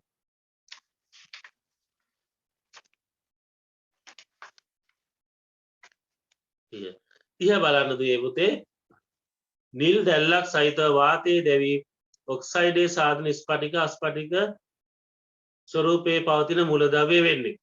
මෙතනදී මේ නිල් දැල්ලක් සහිතව වාතයේ දැවෙන්නේ සල්ෆර් ද. සල්ෆර් තමයි මේ නිල් දැල්ලක් සහිතව වාතයේ දැවෙන මේ ඔක්සයිඩයක් සාදන්නේ. ඊළඟ වැඩිම ඝනත්වය හා ඉහළ වර්තනාංකයක් ඇති ද්‍රව්‍ය වන්නේ. එතකොට අපි දන්නවා මේ කාබන් වල විවිධ බහුරූපී ආකාර තියෙනවා. මිනිරන් දියමන්ති නේද? ඔයගොල්ලෝ අහලා තියෙනවා කාබන් වල තියෙන බහුරූපී ආකාර. මෙතනදී මේ දියමන්තිය තමයි වැඩිම ඝනත්වයක් සහ ඉහළම වර්තනාංකයක් තියෙන්නේ. මේ වර්තනාංක නිසා තමයි මේක අර ලස්සන ආභරණ සෑදීමට එහෙම යොදාගන්නේ. එhmenan 31කට පිළිතුර එන්න ඕනේ දියමන්ති. 32 බලන්න පෘථිවි කබලෙහි ඔක්සිජන් හැරුණු විට වැඩි වශයෙන් දක්නට ලැබෙන ට්‍රාන්සිස්ටර් හා ඩයෝඩ් සෑදීමට උපකාරී වන මූලද්‍රව්‍ය වන්නේ. එතකොට මේ පෘථිවි කබලේ වැඩිපුරම තියෙන ඔක්සිජන්. ඊට අමතරව තියෙන දේ පුතේ මේ සිලිකා සිලිකන් Si මේ වැලි වල එහෙම තියෙන තිරිවාන වල වැලි වල තියෙන මේ සිලිකන් වැලි එහෙම ගොඩාක් තියෙන පෘථිවි කබලේ නේද? ඒ පස්සේ නේද? මේ සිලිකන් තමයි දෙවනියට වැඩිපුරම තියෙන මූලද්‍රව්‍ය වෙන්නේ. එතකොට තාම මොනවාද මේ සිලිකන් යොදාගන්නේ? මේ සිලිකන් සූර්ය කෝෂ තැනීමට භාවිතා වෙනවා.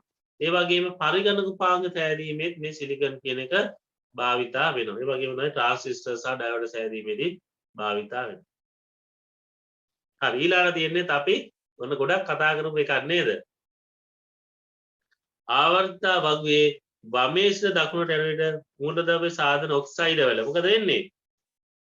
බාස්මික ස්වභාවය අඩු වෙනවා ආම්ලික ස්වභාවය වැඩි වෙනවා. බාස්මික ස්වභාවය අඩු වෙනවා ආම්ලික ස්වභාවය වැඩි වෙනවා. 34 සංයුත ඉලෙක්ට්‍රෝන යන මූලද්‍රව්‍යයක මේ සංයුත ඉලෙක්ට්‍රෝන කියන්නේ උදේ මූලද්‍රව්‍යයක මූලද්‍රව්‍යයේ අවසාන ශක්ති මට්ටමේ තියෙන අවසාන කවචයේ තියෙන ඉලෙක්ට්‍රෝන. මොකද ඒව තමයි මේ බන්ධන සෑදීම සඳහා සංයෝජනය වෙන්න දායක වෙන්නේ. ඒ නිසා ඒකට අපි කියනවා සංයෝජා ඉලෙක්ට්‍රෝන කියලා. ඒ කියන්නේ මොනවාද? අවසාන කවචයේ ඇති ඉලෙක්ට්‍රෝන සංඛ්‍යාව තමයි සංයෝජා ඉලෙක්ට්‍රෝන කියලා කියන්නේ. හරි බලන්න දුවේ පුතේ ඊළඟට 35 වෙනි ප්‍රශ්නය ෆොස්ෆරස් වල සංයුතාව වන්නේ ෆොස්ෆරස් සංයුතාව තමයි මේ අහලා තියෙන්නේ. දැන් බලන්න මෙතන පිළිතුරු කීපයක් තියෙනවා බලන්න ෆොස්ෆරස් කොහෙද ඉන්නේ කියලා. මේ ඉන්නේ නේද? එහෙනම් මෙතනදි මෙයා ඉන්නේ 1 2 3 4 5 වෙනි කාණ්ඩේ ඉන්නේ. එහෙනම් මෙයාගේ සංයුතාවය 5ක් වෙන්න පුළුවන් නේ. ඉලෙක්ට්‍රෝන 5ක් පිට කරන්න පුළුවන්. ඒ වගේම මේ ඉලෙක්ට්‍රෝන 3ක් ලබා ගත්තොත් ස්ථායි වින්‍යාසයට එන්නත් පුළුවන්. එහෙනම් මෙයාගේ සංයුතාවය කීය දෙන්නේ 5 සහ 3. එහෙනම් නිවැරදි පිළිතුර එන්න ඕනේ 5 සහ 3 කියන එක. හරි අපි ඊළඟට යමු. බහුපරමාණු ආයනයක් යනු. බහුපරමාණු ආයනයක් කියලා කිව්වෙ මොකද්ද? ආරෝපණයක් සහිත පරමාණු පොකුරක් අපි කිව්වේ නේද? අපි ඒකත් කතා කළා බහුපරමාණු ආයනයක් කියලා කියන්නේ ආරෝපණයක් සහිත පරමාණුක පොකුරක්. ඊළඟ තියෙනවා 37 අවකාශයේ ඉඩක් ගන්නා අපි දන්න අවකාශයේ ඉඩක් ගන්නා ස්කන්ධයක් සහිත එක මොකක්ද අපි කියන්නේ? පදාර්ථය කියලා කියනවා. පදාර්ථයේ දැනුම් මේකකය මොකද්ද? පදාර්ථයේ දැනුම් මේකකය පරමාණු. 38 තියෙනවා පරමාණුවේ අඩංගු උපපරමාණු අංශු වර්ග අතරින් ඍණාරෝපිත අංශු වර්ගයේ වන්නේ. බලන්න ඒක නම් හරිම ලේසි ප්‍රශ්නයක් නේද? ඉලෙක්ට්‍රෝන. ඍණාරෝපිත ඉලෙක්ට්‍රෝන ධනාරෝපණ නම් මොනවාද? ධනාරෝපණ නම් ප්‍රෝටෝන උදාසීන නම් නියුට්‍රෝන. ඊළඟ තියෙනවා පරමාණු තුල ඇති ධනාරෝපණ ඒකරාශී වූ න්‍යෂ්ටිය වටා ඉලෙක්ට්‍රෝන චලිතයේ යෙදෙන බවට පරමාණු ග්‍රහ ආකෘති ඉදිරිපත් කළේ කවුද? මේ ග්‍රහ පරමාණුක ආකෘති ඉදිරිපත් කළේ පරමාණු ග්‍රහ ආකෘතිය. මේ පරමාණුවේ ව්‍යුහය පිළිබඳ පරමාණු ග්‍රහ ආකෘතිය ඉදිරිපත් කරපු මේ ශ්‍රේෂ්ඨ විද්‍යාඥයා තමයි කවුද? එර්නස්ට් රදර්ෆර්ඩ්. 40 වෙනි ප්‍රශ්නේ අවසාන ප්‍රශ්නේට වෙලා තියෙනවා. අපි බලමු මේකත් දුවේ පුතේ. මූලද්‍රව්‍ය පරමාණුක න්‍යෂ්ටිය ඇති ප්‍රෝටෝන සංඛ්‍යාව හැඳින්වෙන්නේ. අපි මේකත් සෑහෙන වතාවක් කිව්වා නේද? මොකද්ද ප්‍රෝටෝන සංඛ්‍යාව කොහොමද හඳුන්වන්නේ? පරමාණුක ක්‍රමාංකය කියලා නේද? පරමාණු ක්‍රමාංකය කියලා තමයි ප්‍රෝටෝන සංඛ්‍යාව හඳුන්වන්නේ.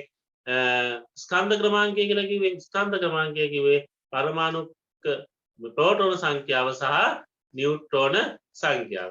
එමනම් දුවේ පුතේ බලන්න අපි මේ ප්‍රශ්න 40ටම පිළිතුරු දුන්නා. මම හිතන්නේ ඕගොල්ලෝ ගොඩක් වැදගත් දේවල් රාශියක් මේකෙන් ඉගෙන ගන්න ඇති. නේද? මේ ප්‍රශ්න આવොත් මේ බාලිතාමත් පහසෙන් ඕගොල්ලන් ලකුණු ලබා ගන්න පුළුවන්. නේද? පාඩමක් තමයි මේ අපි අද දවසේ මේකකයක් තමයි අපි දවසේ අපි මේ කතා කරේ. එමනම් දුවේ පුතේ ටික හොඳට බලා ගන්න ඕගොල්ලන්ට මේකෙන් ඉතාම සාර්ථකව පිළිතුරු ලියන්න බලන්න. හොඳයි එහෙමනම් දුවේ පුතේ අද දවසේ අපි කතා කරේ මේ තුන්වෙනි ඒකක පරීක්ෂණය. මම හිතන්නේ ඔබට ඒ අවබෝධය ලැබෙන්නේ නැති කියලා මේ ප්‍රශ්න පත්‍රයට කොහොමද පිළිතුරු සපයන්නේ කියලා මොන හරි දෙයක් ප්‍රශ්නයක් වැරදුනා නම් ඒකත් කොහොමද නිවැරදිව කරන්න කියන අවබෝධයක් ලැබෙන්නේ නැති. එහෙමනම් දුවේ පුතේ අදට අපි මේ ප්‍රශ්න පත්‍ර සාකච්ඡාව අවසන් කරනවා. මොන හරි ප්‍රශ්න තියෙනවා නම් පණිවිඩයක් මැසේජ් එකක් යොමු කරන්න. හතරවෙනි ඒකක පරීක්ෂණ ඉතාම ඉක්මනට ඔබට ලබා දෙන්න බලාපොරොත්තු වෙනවා. එහෙනම් සියලුම දෙනාට සුබ දවසක්.